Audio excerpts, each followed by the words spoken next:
Welcome to Career Hustle. I'm Sarika Danjal, and I'm on a mission to help young adults step confidently into the world of work with clarity, skills, and behaviours they need to thrive. Each episode, I talk to guests from different industries, break down real workplace topics, and share practical guidance on skills, careers, and what it means to step into the world of work with confidence. Career Hustle is here to help you understand yourself, explore your options, and build a future that feels right for you.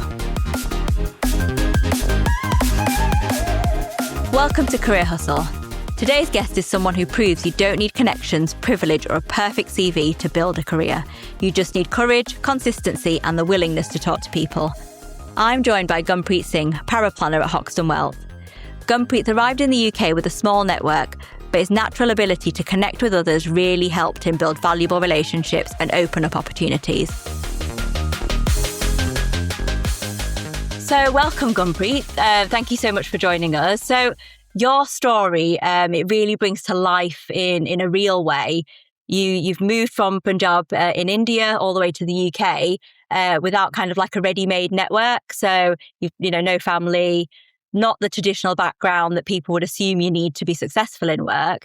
Yet I really admire the way that you've built those connections, that this really started to shape your career, helped you kind of find a place, not just within the UK, but within the financial services industry.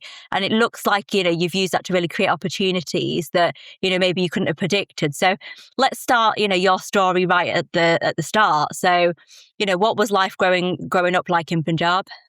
It's going to be honest here. So life was simple in Punjab, but values were very strong. So it's like family and community meant everything. And we didn't grow up talking about careers in a strategic way. It was more like working hard, being respectful, and making your family proud. So that was the core ingredients that went into it. And that foundation of discipline and humility, that it still shapes me, how I approach my work today. So in a nutshell, that's how it was. I had an amazing time there, and I really appreciate it. Yeah, well, very good. It sounds like, there was no drama, no complexity, very, straightforward, direct, probably what your expectations is from a family perspective and, very kind of traditional way. So in terms of yourself, you come to the UK, what when you're in Punjab, what were you almost imagining that your career would be like, or your future? Honestly, I didn't have a clear vision. So like many kids, I thought of becoming something traditional, maybe a banker working in a business. So my dad's owned a business. My grandfather's a banker. So I didn't even know roles like paraplanning or financial advising existed. The one thing that I knew about myself was that I just want stability and an opportunity to grow. So that's what the UK provided me. And yeah, that was the start of it. Oh, excellent. So you've moved to the UK now, and, what did you find most challenging? Because it's obviously a very different shift in culture, coming here yourself, not much confidence potentially, and a lack of connections. What was the most challenging thing you found? The biggest challenge was not knowing anyone. It wasn't just the culture. Like most people would say, oh, the culture is different. Yes, it's different. It's new. It was the feeling of starting from zero. No network, no connections, and no one to guide me professionally. So that can really affect your confidence at first. So I would say that was the most challenging bit. Yeah, and I suppose it could be a very lonely place as well if Absolutely. you don't know how to kind of start. And again, it's not a lot of people that are confident in social media and trying to reach out and find opportunities. So know that I can kind of resonate with that. It can be quite challenging. So, I've also, looking back, I've kind of had a lot of experience in working in some firms where you almost do feel a little bit like you don't fit. Have you kind of experienced that too within the UK? So yes, definitely. There were rooms where I felt different just because of my accent, my background, and simply not knowing the unspoken rules. And then I realized that fitting in isn't about changing who I am as a person. It's finding your values and bringing that confidently into the room. So when I'm going to meet people or someone just introducing someone in the university or how it's going to approach even the local students who are from here. So that was the thing. Yes. Oh, excellent. So let's sort of look at talking about something that, everyone knows it's important, but most people find it quite awkward, and it causes a lot of, panic in some people or anxiousness. So, networking. So for a lot of young people, it can be, something quite scary, something that, only adults do. But again, adults might be in a room and find it quite difficult to interact with other individuals in that setting. But looking at networking, it's all about building those relationships, being curious, connecting with people that can really support, open doors, even not for you now, but in the future. It's just about having those connections. So when you arrived in the country, no network, what was the first thing you did to try and meet people, get yourself out there? So I focused on like improving small things like every day. So like had it be my communication, my knowledge, my confidence. Uh, I just reminded myself like everyone feels out of place at some point. And the difference is like whether you stay in the room for long enough to grow it. That was the thing. So when I was in the uni, like I remembered I struggled when everyone was giving their introductions being, oh, I've got 10 years experience, 5-year experience of working here and there. And I felt out of place at that time. And I even called my parents. I'm like, Dad, Mom, I can't do it. It's hard. Oh, yeah. And my parents then gave me, they're like, are you going to quit without even trying, without giving your 100%? So Yeah. my parents were my backbone. So that's what helped me. And Yeah. just overcoming the fear of doing that. Yeah. Oh, excellent. And it's interesting actually, because I can resonate with that where, your parents are, as you said, coming from hardworking traditional backgrounds, and to them, sometimes they give you that extra push that you need to say, I'm not going to quit. I'm going to get through it. And, it is challenging, but, having a support network of that, and, yours was back home, but having that support network almost sometimes just gives you that little bit of extra motivation to move forward. So you're looking to start your new career path, various challenges, but what would you kind of say if you've got no experience and you're a little bit uncertain? What advice could you give to people that perhaps don't know where to start, haven't got the experience? I would say just start saying yes to events, like let it be university events, to all the young professionals out there, and even professional meetups, go to finance talks. Even it did feel awkward for me in the first place. And I just didn't wait until I say, oh, I'm ready now. No. I just showed up, just go there, speak to people. I still remember my first ever networking event, going there, and people would be introducing their businesses and everything. So there was a stage set up over there and everything. So I just went up onto the stage. I'm like, I don't have a business card, but I would love to say I'm a student at this university and I'm pursuing a master's, and this is what my dissertation is. This is what I'm studying, and any job recommendations would be helpful. So I just put myself out there. And what's the worst thing that anyone could say to you? They would just say no. And I got my first ever job from my first ever networking event there and then. Oh, So amazing. that's how it started my career in finance. Yeah, and that's a very powerful thing. And I like the fact that, you've identified what's the worst that could happen. Somebody's going to turn around and say no, and it didn't work. And, again, there has to be some sort of resilience or discipline not to let that knock you. But then, speaking to your support network, your family members, to say, right, do you know what's happened now? You haven't got something, but the next one you do, potentially you're going to start to grow your network, understand how people work, and develop your networking skills as you go along as well, which is really good. So that's really, really a valuable tip. So then, how did you almost deal with that fear of approaching strangers and professionals in that first networking situation? So once again, I just like reframed it in my mind. I'm like, instead of thinking like, oh, what if they reject me? I thought, what if this conversation changes my life? Like the worst outcome, like it would be a short chat, and the best outcome could be the opportunity for me. I just grabbed that. That's how it was. Yeah, I think it's that positive attitude. And I think people Absolutely underestimate, isn't it, how much of an impact that can have on just your daily mood, or, if you're feeling that something is challenging. having that positive outlook to things can actually change and almost maybe change the decision of the other person, because they receive you in a very positive, they see you in a different light because you're coming across as a positive, energetic kind of person. So Yes. that's really, really good tip. So then looking back, not maybe just at the first, I know you said that the first networking event kind of changed your life, where that landed you your first role. Was there any kind of more conversations that you've had during networking events that kind of it took another turn for your career, or it's opened up further opportunities? Can you remember kind of one of those that stand out? Absolutely. So I remember, again, my first networking event, talking to the managing director for a small independent financial advising company. So speaking to him, I was full of energy. I was, again, coming from India with the traditional thinking, oh, I just want to work in a bank, just want to go into finance, but didn't really know what finance actually meant. There are different parts of finance that you can work in, different sections of it.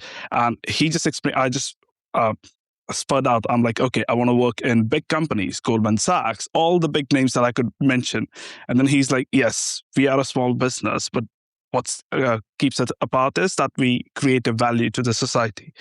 That was something that changed me. And then I'm like, oh, yes, rather than focusing on what I want, how can I solve the problem in the society, then it kind of resonated me with in terms of financially. So my family had made some bad financial decisions back in the day. Okay, talking to someone or anything, going into a Ponzi scheme or whatever it was. Mm-hmm. And I just realized if I empower myself in finance world in that way, so I could help reshape my family thinking, the way they would approach finance as a whole. So that was kind of that changed me and made me think a lot. No, excellent. And it's such I've worked in smaller companies, I've worked in bigger companies, and there is actually, whilst it's all finance, labeled as finance, there's such a difference. The more corporate life doesn't suit some people, they prefer the smaller firms. And equally, you've got in smaller firms, decisions are made faster on occasion. It's more agile and nimble because you haven't got to go through the layers of management. So those types of different environments suit different people, and it's almost kind of what you're comfortable with. I think a lot of people these days, they want to work for big names, and then they get there and, potentially it doesn't feel the same. They don't really have the same autonomy as they were expecting in a smaller firm. So in particular then, if you were a young person, you're new to networking, how would you start to build your network from scratch? Where's the starting point? I would say optimize my LinkedIn first. That was the biggest thing when I came onto LinkedIn. I didn't know what LinkedIn was when I joined my uni. So talking to the other students over there, they were like, oh, just come on LinkedIn and connect with your teachers and stuff. So that's one thing that I would do. And the next would be I would message one person every week. So even if you've met them or you have seen a podcast of them, and just drop them a quick message. Oh, hey, I just listened to your podcast and would love to have a chat with you. And third would be attend one event, just go out there. And again, repeating myself, it's consistency would beats the intensity. So you need to be more consistent in doing these things. And definitely you will create value for yourself. Yeah, excellent. And I like the LinkedIn, because I've had a couple of people reach out to me just outside of LinkedIn saying things like, is it worth, I'm 16 or 18, is it worth setting something on LinkedIn? I've only really got kind of, my Saturday job. And yes, we spoke to an individual a couple of months back where, that's all he had. He had a couple of extracurricular kind of sporting activities. And I coached him through actually, well, what's the value where you're working in, he was playing rugby. So it was almost like, well, that demonstrates teamwork, and it doesn't always kind of click with younger people that these teamwork sports, they all demonstrate you've got the competencies and skills. And again, that consistency of doing it continuously, but discipline to be able to, and that feeds through in the workplace as well, which is really good. So, you didn't have that traditional UK background or connections. So how did you kind of move? So you got your first job. How did you advance kind of further opportunities and progress from that first role? I just focused on attitude and effort. So I again couldn't control my background, how it was, but what I could control was how I was prepared. So I studied the industry. I started asking really smart questions, and I followed up with people.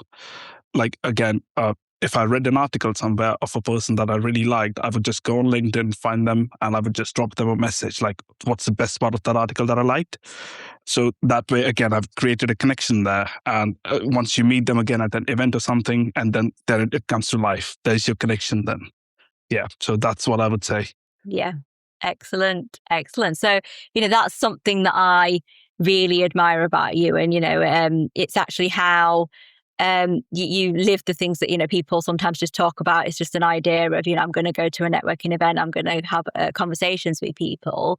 You don't kind of just network, you're always showing up, speaking to people, following up off the back of those conversations, which, that's the key part. So that almost, to me, made you stand out differently from kind of everybody else that I've met, that confidence.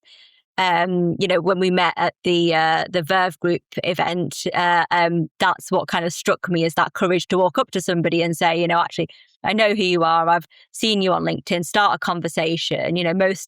Most adults with, in quite influential positions, sometimes they struggle with that. They become quite meek or shy in a room. But it was really good to see your confidence. You did it with authenticity. I could see the genuine, interest in what I was doing and how, you were aware of who I was and you'd done your homework. And I think that all made a bigger impact because, you're kind of like, oh, actually, this person knows who I am. And, it almost becomes that familiar starting point for us both, really. How I got into that event was, again, another networking move that I made. So I saw a podcast for Sam Oakes and Financial Planner Life where Haley was on the podcast. And I really loved the podcast, the way she did it and how it touched me. And I just messaged her. And that's how I got connected to Haley. And then she invited me to that event. And that was a good opportunity for me to connect to my peers in the industry. So outside of like the uni life or anything, and it was just like more like, setting standards in the industry, how people network, how people talk over there, what different topics of conversations are. That was the best part. So I would definitely say just reach out to people, connect with them, be genuine and authentic. Oh, excellent. So I'll have Haley to thank for us crossing paths, Absolutely. then I'll drop her a note. So for young people listening then, especially those that are maybe feeling a little bit nervous, anxious, kind of shy about the thought of networking, about the thought of actually, I don't come from the right background, that's quite a powerful example what you've given there of the power of networking, and it's nice to see that because I'm people are shocked, but I'm quite a quiet person normally. I'm not very chatty until I get to know people, which interestingly, everybody's kind of like, are you sure? But it's true, it's not about being the loudest person. It's not about kind of knowing everybody, knowing everything. It's almost having that courage to take the first step, speak to one person, and then that leads to, more opportunity. So, like you said in your example, you spoke to Haley, she invited you to this event, that led you to, speaking to me, and I'm sure many others within that event that you've taken away and potentially kept in contact with as well. Absolutely. When you're kind of walking into a room, you don't know anybody, what is there any particular kind of strategy you look at depending on the type of event, or how can someone almost have a bit of a framework, I guess? So I got this advice from someone and they were like, don't try to impress the whole room, just focus on one person, like start with a one genuine conversation, and that takes the pressure off and it makes it manageable. Even so, let's say when I first started, I was like, okay, just go to one networking event, talk to two people. That's it. Come back with a genuine connection.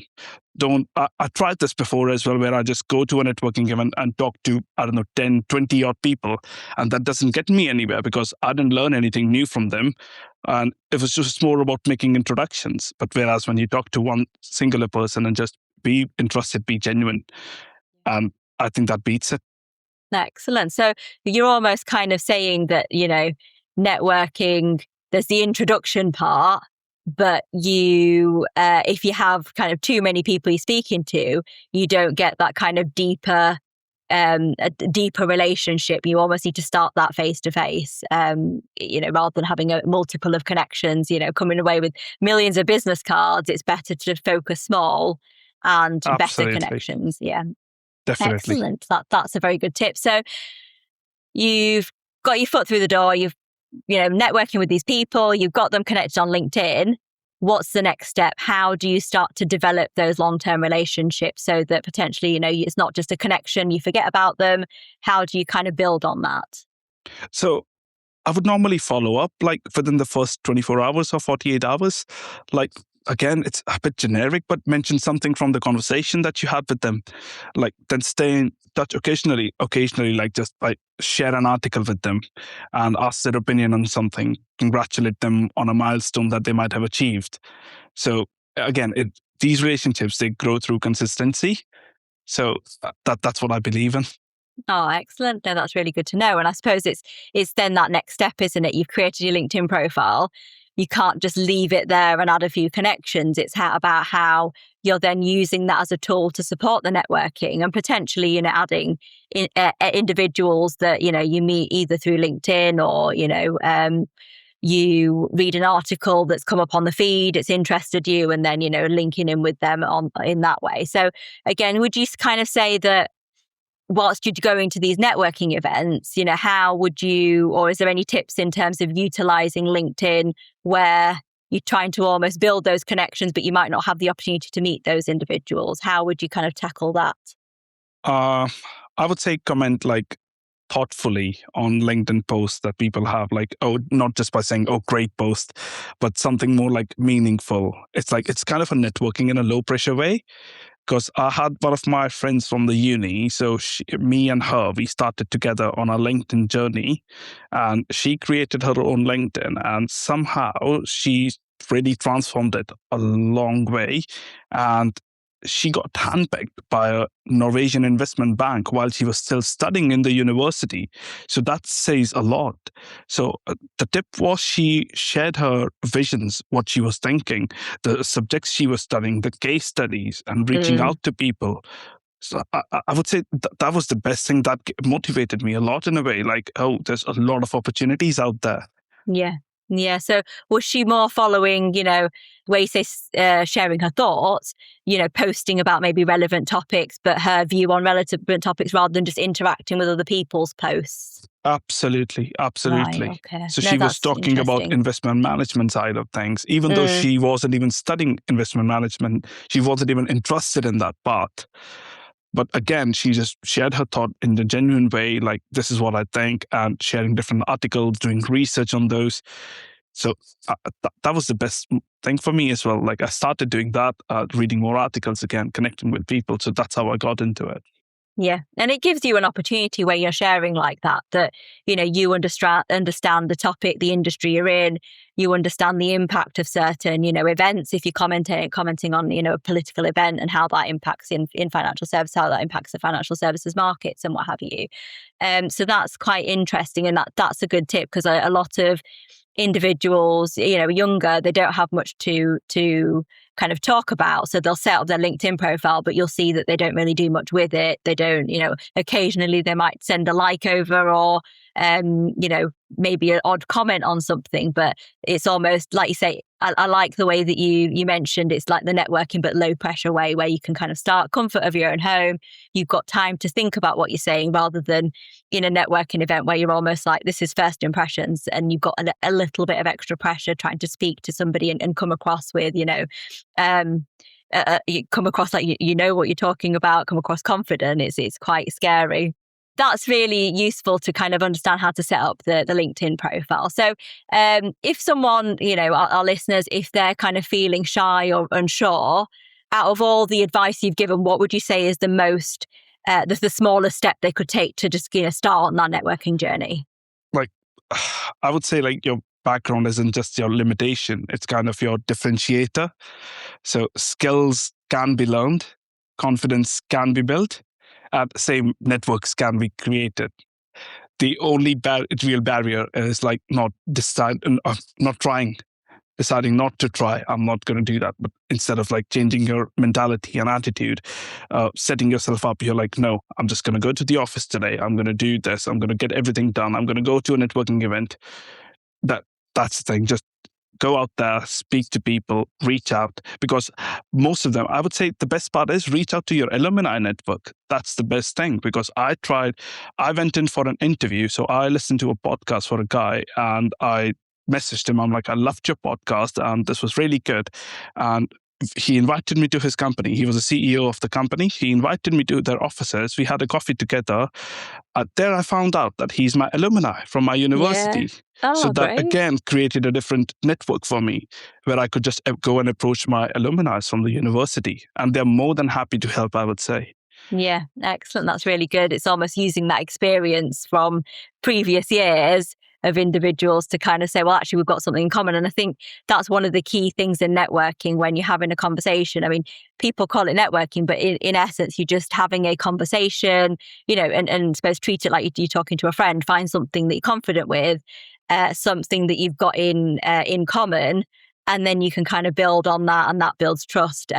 One of the people that I know, she did mention to me about networking, building relationships, and she likened it to like a bank account. So at the moment, when you don't meet somebody, bank account's empty for you both. But you say something where you compliment them, or you say something that they're interested in, and all of a sudden the bank account starts to top up, and then that's how you kind of build on and build those relationships. So it's interesting, that you've got the same kind of outlook and same thoughts, really. No, that's really, really good. So in terms of, I suppose, networking, one of the challenges that people might be worried of is, getting that knockback. So you've reached out to somebody, either they don't comment, they don't come back to you, or they turn around and just say, sorry, I haven't got time, or, there's that kind of knockback, or I'm not interested. What advice would you give to somebody that is, in that position, maybe had a few in a row, to kind of remain resilient, don't get disheartened? What kind of advice would you give? Absolutely. The way you said, just don't get disheartened by this, because it happens a lot. It happened to me a lot of times. I tried to reach out to individuals, and one thing I realized was I was sending generic messages to them, and I was getting generic responses as well. So it has to be a genuine message, like you're really interested, you are enthusiastic, you want to learn more about that stuff, and they will reply. If they don't reply, fair enough, mate, just move on. Simple as that. That's how British I got. And I'm like, yeah, just move on with your life. You'll find more people. You will definitely meet that person again at some point in your life. And that's where you can have a chat with them. But that's the thing, just approach it with more positivity. Just don't get disheartened. Yeah. Go and talk to people as much as you can. Yeah. Yeah. And you use that almost. I think it's nice if you have a bit of reflection, because I like to reflect and almost say, actually, that didn't work out. Was it something I did, or do you think it's that person? If it's something, like you said, you're sending out generic messages, you reflected, you realised, and then from there you knew that actually, let me try sending something a bit more bespoke out. That started to get you some traction, get you some engagement, and then it's changed the way that you now interact with people. So I think with a lot of this, it's finding your own style, finding what people resonate with in terms of you and how you interact, and kind of going from there, really, to then start to make it. And as soon as you see one positive outcome, I suppose that gives you the buzz and the motivation to say, oh, do you know what, somebody wants to speak to me, somebody is happy to connect, and use that positivity whenever things don't go well. Think back to that positivity of actually you have done it before, it's worked, and people there would want to connect. So in terms of, I suppose, your messages, do you are they more statement messages where you're talking about, I've seen this, wrote this article, it looked great, or is there more, are you asking for something in return, or is it more just building that relationship? How do your messages work? It depends upon the individual that I'm messaging. So recently I'll share my quick story. So I saw a podcast, and this lady, she was talking about her career and everything, what she's done. She's a great financial advisor, one of the best women financial advisor in this country. And I just reached out to her because I was interested, and I was like, well, mate, this looks amazing. You've done this much in what's your tips for me? Or how can I improve myself and stuff? So I managed to get herself on a Teams call with me. So we had a really great discussion. The next question she asked me, Gunpreet, can I mentor you? Mm. And I was like, that's where I was touched. Amazing. Just show that enthusiasm that like you really want to do, you really want to improve. That's how you learn from the best people who are already in the industry. Yeah. And that's how she became my mentor. And that's how I landed my job where I am today. Oh, excellent. So No, that's using really good. others' connections as well. Yeah. So Yeah. that's how they come to use. And it goes a long way. Yeah. And so you put quite a lot of value on having that mentor? Like what kind of tips did a mentor to help you with? So obviously a lot of the listeners out there, they probably look to their parents as those people that will guide and support. But in this, occasion, you've obviously had somebody external, but that's been in the industry that you wanted to enter. How did you almost use that relationship? What kind of things did the mentor give you that perhaps, other people didn't have the ability to? Because again, it's better to learn from other people's mistake. So the way she taught me, she was like, oh, Gunpreet, I've done it this way. I wouldn't recommend that. Try changing your attitude towards or the way you look towards this. How would you approach different situations? How would you sit in different rooms?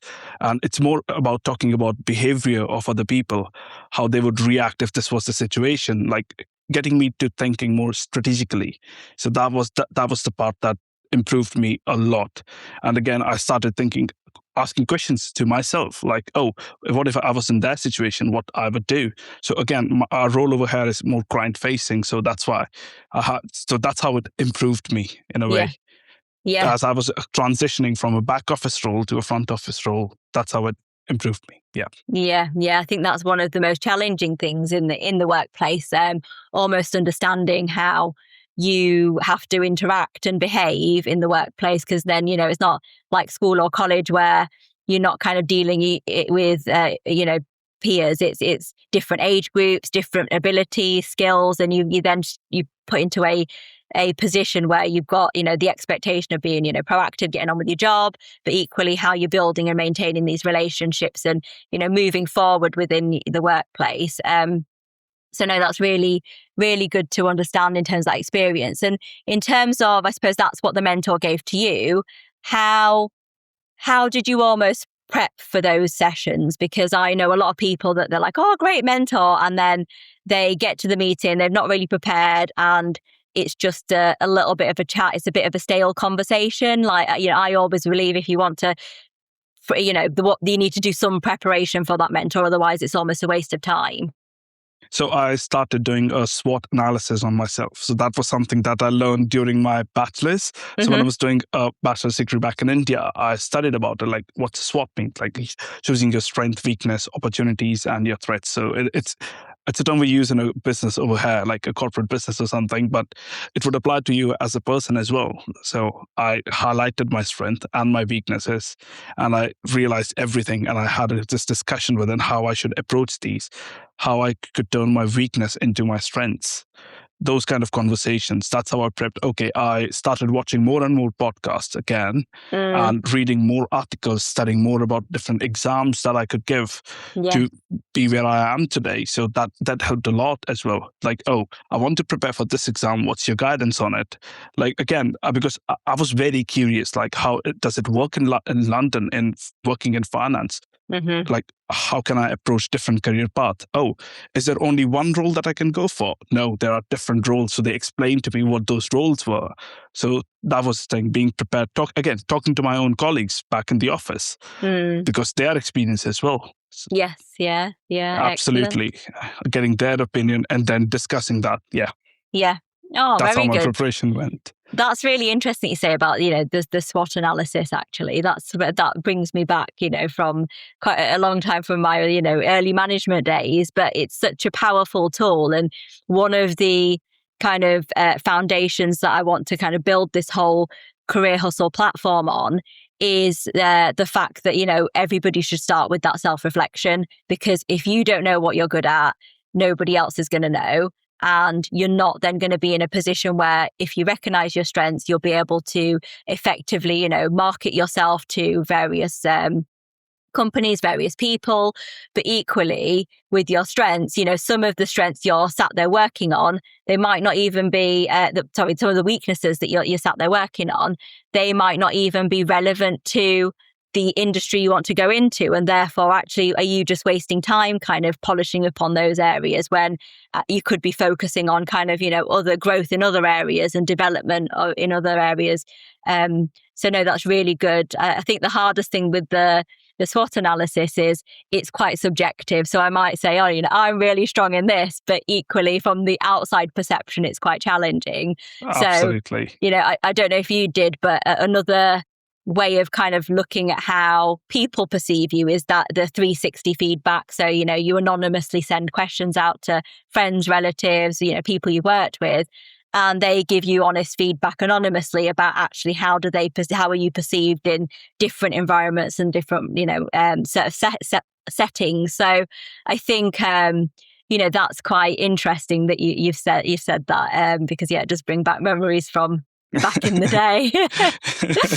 Oh, excellent. So thank you so much for your time. I think it's been a really insightful conversation, really, really good. If listeners want to connect with you and ask you kind of any further follow-up questions, how can they find you? Once again, they can find me on LinkedIn, just search Gunpreet Singh, and I'm a paraplanner at Hoxton Wealth. I'm always happy to connect, and especially with students and anyone who's trying to break into finance. Always happy to help. Oh, amazing. A huge thank you to Gunpreet for sharing his experience. His story really proves that networking isn't something that you're born with. It's actually something that you can build from nothing, one conversation at a time. If you found this episode useful, please feel free to share it with friends who are also figuring out their future, and I'll see you on the next episode. Thank you very much. Thank you so much.